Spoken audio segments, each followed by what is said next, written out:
Hey lovers, episode 3 of The Bachelor came on last night, so y'all know I'm back with the recap. Find out who says that they're the kissing queen and who got sent home. Hello stranger, it's been a minute since we last kicked it. And by the way, just got in town. Okay, so a quick little update. There are now 18 women remaining in the home. In the Bachelor, not the home, the mansion. 18 women are still in the Bachelor mansion. And so there are 2 group dates and 1 one-on-one. The first group date started off with finding Mrs. Right, which turned out to be a pageant. They brought in 4 of the women from the Golden Bachelor because, we love those ladies. And, basically they started it off with, I don't know why they chose pajamas or loungewear as their first little session. I don't know what you call it. Their first little segment, maybe a segment. But yeah, they showed off their favorite PJs or pajamas and loungewear. Next up, they did a Q&A. And during that Q&A, one of the women from Golden Bachelor asked her being Sydney, has she ever faked it? Now, Sydney said yes, y'all. Now, my women, we know we do not be saying yes if someone asks if we faked it. But hey, Sydney said, I got time today to tell the truth. So, hey, girl, I'm not mad at you. They also did a talent show where Lexi said that her talent is being a really great kisser.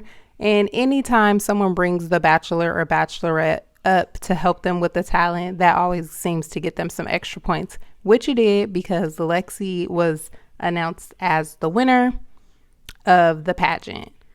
Leia, my girl Leia, I was happy to see her back because she wasn't really on last week's episode, but she did say that a lot of the women felt Lexi, by her winning, she put in less effort and got a bigger reward, which I agree. Lexi didn't really, that kissing is not really a talent unless you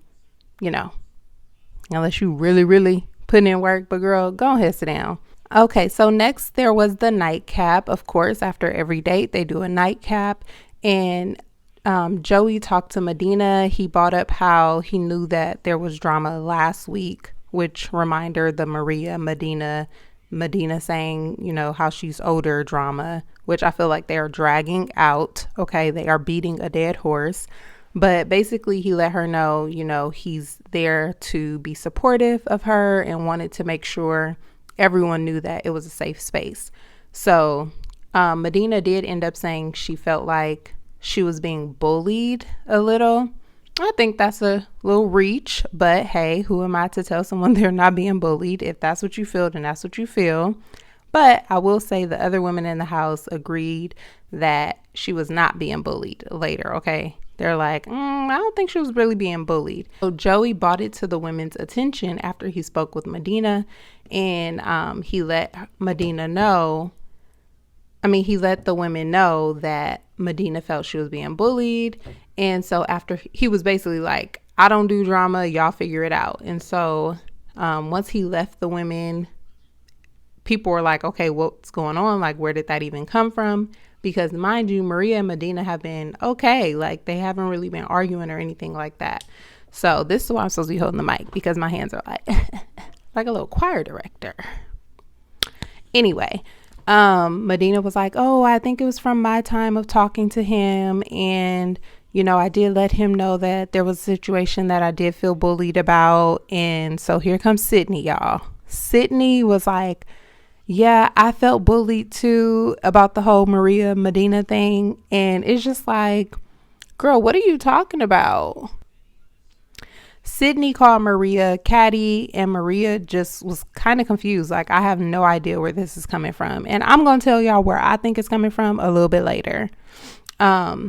Allison, she was saying how she feels like this is all being blown out of proportion. And I feel like most of the women in the house agree. Like, y'all are really dragging it. He ended up giving the group date rose to Kelsey, which honestly, I don't even know why she got the group date rose. No hate on her, but I don't feel like she did anything that really stood out on the date. But hey, Kelsey is the one who ended up getting the group date rose. So shout out to you, girl. Next up was a one-on-one with Jen, and I was like, oh my God, Jen is so pretty. Like, she's the one on the first week who came in with a go-kart, so she just seems like a fun time. And especially after Joey saying how it was a night of drama, I'm glad that he gets that sort of little relief and able to have some fun. So Jen's card said love is a wild ride, so I was assuming that they were going to be doing more like fast driving stuff. It turns out they went surfing. So that was cute. It was a whole lot of surfing, a whole lot of kissing. And then at their nightcap, she was able to talk about her traumatic experience growing up. I think she even said her dad used to sleep downstairs and her mom upstairs, which, let me know what you think about married couples sleeping in separate rooms. I'm not against it, but I want to know what other people think. Because I be liking my space. I be like, can you move? Can you get over, scoot over? But I guess it's different when there's actually beef.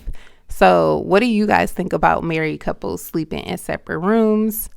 Because didn't I Love Lucy? Oh no, they have separate beds, I feel like. But also maybe they're like, we cannot show people sleeping in the same beds in the 90s. When did that, was that the 80s or the 90s? Anyway, y'all, I digress. But yeah, Jen let Joey know how she felt unwanted and never thought that she would really, or she never really felt love. And so she was able to be open and vulnerable with him, which I do. Look, Joey, you feel like a safe space to me. I want to talk to you too. What is his occupation? Is his occupation a tennis player? Because I feel like he should double as a therapist, because I would talk to him. Anyway, it was so cute how he gave her the final rose. Basically, it was some skylights, and I'm gonna show y'all because this was so cute. I just knew fireworks were coming, and these were kind of fireworks, but I think they're called skylights. And it was like, Jen, will you accept this rose? And it was just so cute and sweet. Okay, y'all. Next up, it was the second group date of the night, or of the episode. And that card said done playing singles, which of course the ladies knew it was going to be some sort of tennis competition, which it was. Now, it was a tennis match, but they ended up having to wear crazy costumes, which that's fun. But okay, look, if it's hot, I'm gonna be mad because I'm already out here gotta jumping around and swinging my arms and stuff, and I gotta be hot and wearing costumes. But they looked cute. They seemed like they were having a fun time. There were two tennis legends that were there, James Blake and Pam Shriver. Not I can't talk. Okay, did I tell y'all before I be having a little speech delay sometimes? So keep up, or also slow down when you need to. Okay. Lobster and Butter won, which was Evelyn and Kelsey T. At the nightcap, Caitlin said that she feels like there's a family curse because all the women were single. And Joey, the way she described the women, in addition to what I just said, Joey was like, well, it sounds like you just have some strong independent women in your family. Like, I wouldn't say that you guys were cursed. And I'm like, that's right, Joey. Joey really be saying the right things, and I love that about him, and I love that for the ladies. What else happened? Oh, Rachel. I like Rachel. She was a cute girl. She stood out to me from week 1.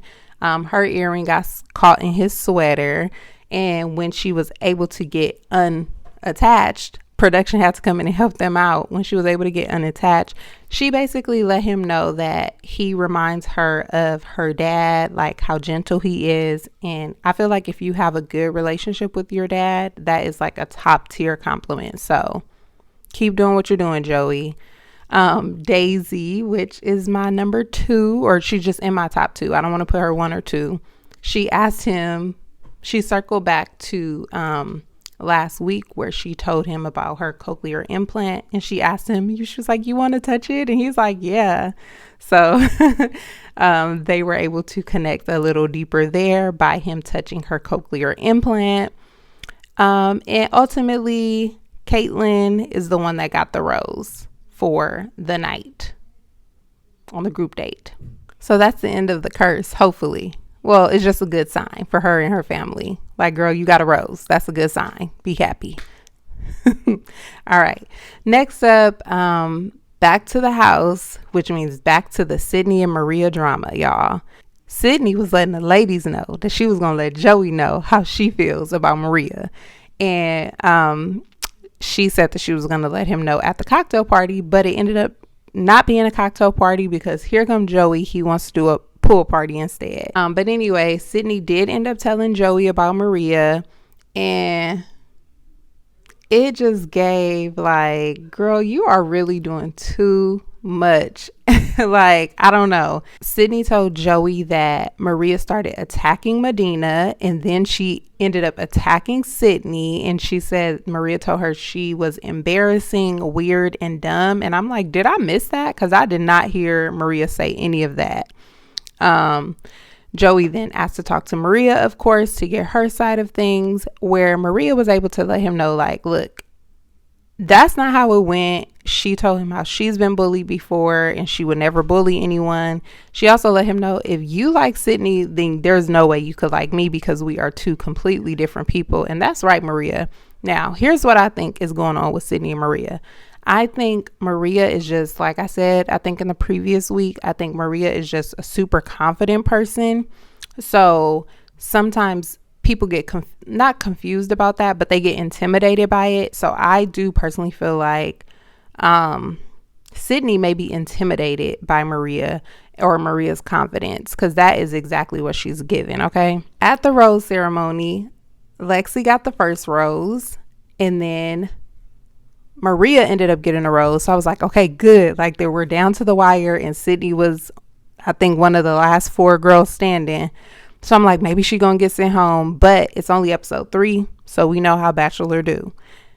Sydney ended up getting the last rose, and so hopefully we do not have to hear about this again next week, but I'm sure that we are. So sorry in advance, y'all, because I'm just over here doing recaps.